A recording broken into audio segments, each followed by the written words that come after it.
ಶನಿ ಪರಮಾತ್ಮನು ಈ 2.5 ವರ್ಷದಲ್ಲಿ ಒಂದು ಮನೆಯನ್ನು ಬದಲಾಯಿಸ್ತಕ್ಕಂಥದ್ರಿಂದ ಮೀನರಾಶಿಯಲ್ಲೇ ಈ ಒಂದು ಸಂವತ್ಸರದ ಪ್ರಾರಂಭದಿಂದಲೂ ಕೊನೆಯವರೆಗೂ ಕೂಡ ಮೀನರಾಶಿಯಲ್ಲಿಯೇ ಶನಿ ಪರಮಾತ್ಮನ ಒಂದು ಸಂಚಾರವಿರುತ್ತೆ. ಈ ಒಂದು ಸಂವತ್ಸರದಲ್ಲಿ ಇನ್ನು ರಾಹು ಮತ್ತು ಕೇತು ಗ್ರಹಗಳು ಹೆಚ್ಚಾಗಿ 18 ತಿಂಗಳಿಗೊಮ್ಮೆ ಈ ಗ್ರಹಗಳು ತಮ್ಮ ಪಥವನ್ನು ರಾಶಿಯನ್ನು ಬದಲಾಯಿಸ್ತಾರೆ.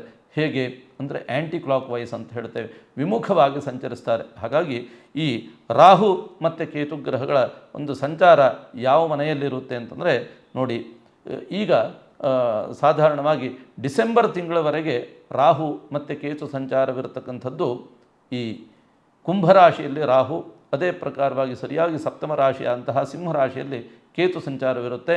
ಡಿಸೆಂಬರ್ ನಂತರದಲ್ಲಿ ಅರ್ಥಾತ್ ಫಾಲ್ಗುಣ ಮಾಸದ ಕೊನೆಯ ಭಾಗದವರೆಗೆ, ಅರ್ಥಾತ್ ಸಾಧಾರಣವಾಗಿ ಮುಂದಿನ ವರ್ಷ ಏಪ್ರಿಲ್ 26-27ಕ್ಕೆ ಪುನಃ ಸಂವತ್ಸರ ಬದಲಾವಣೆಯನ್ನು ಹೊಂದುತ್ತೆ.